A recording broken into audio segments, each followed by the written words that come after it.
Olá, na nossa análise de hoje, a gente vai explorar uma conexão que à primeira vista parece completamente sem pé nem cabeça.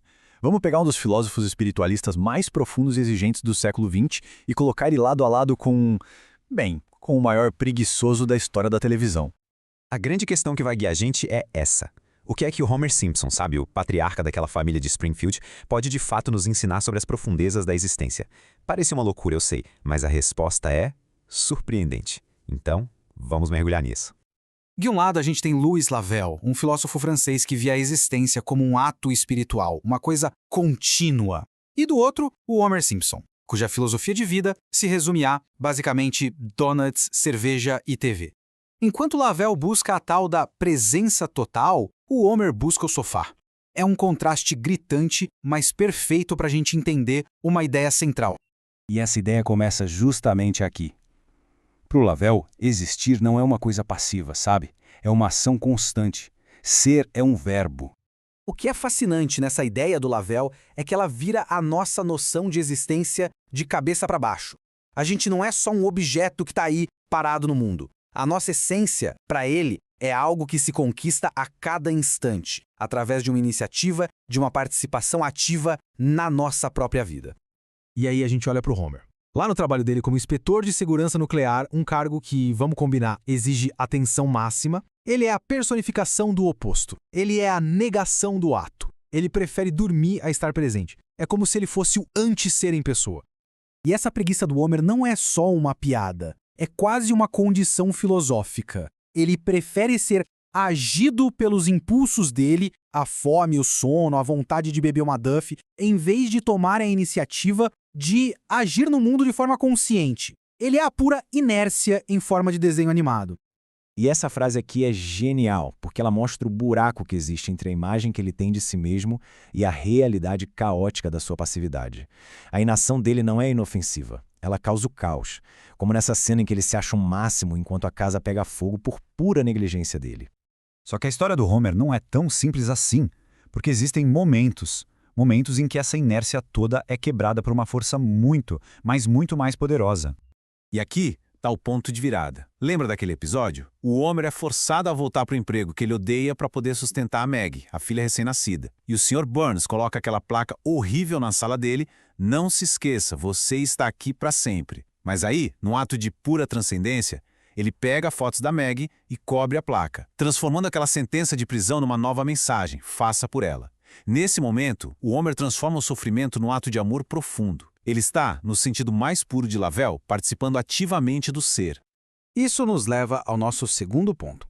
Vamos ver como essa filosofia se aplica à relação do Homer com o tempo.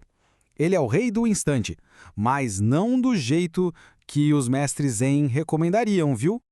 A consciência do Homer vive aprisionada no momento presente, no agora imediato. Ele vive para a gratificação instantânea. O prazer de um donut, o alívio de uma cerveja, a distração da televisão. É uma vida totalmente fragmentada, sabe? Pulando de um prazer para o outro sem nunca construir uma presença real, unificada. E essa cena da Casa da Árvore dos Horrores é a metáfora perfeita da filosofia de vida dele. Ele literalmente troca o infinito, a alma dele, a eternidade, pelo finito, o prazer momentâneo de um lanche. É inversão de valores levada ao extremo do cômico.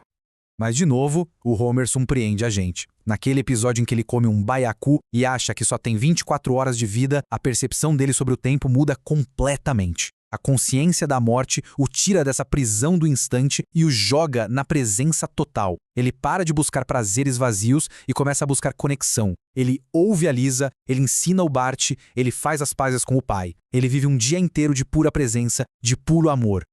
E essa busca por conexão nos traz ao terceiro ponto. Vamos falar do egoísmo profundo do Homer e como só o relacionamento com os outros, principalmente com a Marge, consegue salvá-lo dele mesmo. Para Lavelle, o narcisismo tem uma definição bem específica. Não é só gostar de si mesmo. É se apaixonar pela própria imagem refletida, sabe? É criar um mundo fechado, estéril, que te impede de se conectar de verdade com o mundo e com as outras pessoas. É uma ilusão de que a gente se basta. E que melhor para ser o Narciso moderno do que o Homer, quando ele decide parar de ir à igreja para ficar em casa de pijama, ele cria, na prática, a religião de si mesmo. Ele se isola da família, da comunidade, para adorar o próprio conforto. E qual o resultado? A casa pega fogo. Ele percebe que sozinho ele não se salva. O ser, como diria o Lavelle, precisa do outro. A jornada mais profunda do Homer para quebrar esse espelho talvez seja naquele episódio super surreal. Guiado por um coiote espacial falante, ele sai em busca da alma gêmea, achando que ela tem que ser um reflexo perfeito dele. Ele até se decepciona com a Marge por ela ser diferente. Mas no fim, ele descobre que alma gêmea não é quem te espelha, e sim quem te completa, quem te conhece melhor do que você mesmo. Com esse grito de vitória, o Homer basicamente rejeita uma ideia abstrata de perfeição. Ele escolhe o amor real, concreto, imperfeito que ele tem com a Marge. É o momento em que ele finalmente quebra o espelho de Narciso e se abre para uma conexão de verdade. Tá, então, o que a gente tira disso tudo? Como é que a gente junta o Homer preguiçoso, egoísta, com esse outro Homer capaz de um sacrifício e amor tão grandes? A resposta, quem diria, pode estar na palavra mais famosa dele: Essa tabela aqui resume bem a nossa jornada. A gente vê claramente os dois lados do Homer. De um lado, o anti-ser, a preguiça, o foco no agora, o narcisismo. Do outro, os momentos raros, mas superpoderosos, de participação no ser, o sacrifício pela Meg, a presença diante da morte, a conexão com a Marge. E é aqui que o dó se torna algo filosófico. Não é só um barulho engraçado de fracasso, é o som de um despertar, mesmo que seja por um milissegundo. É o momento em que a consciência do Homer, que vive adormecida, dá de cara com a realidade e percebe que fez besteira. É o som do atrito entre quem ele é e quem ele poderia ser. No fim das contas, o Homer não é um sábio, longe disso. Ele é a personificação da condição humana. Ele representa essa luta que existe dentro de todos nós. Uma batalha entre a gravidade, que nos puxa para baixo, para o egoísmo e para a inércia, e a graça, aquela força que nos eleva através do amor, do sacrifício e da conexão com os outros. E isso nos deixa com uma pergunta final para refletir.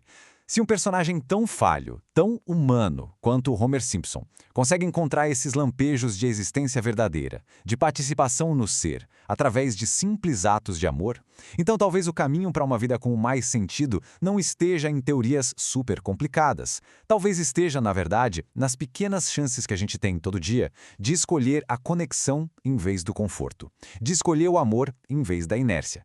Fica a pergunta: onde será que a gente pode encontrar esse caminho na nossa própria vida?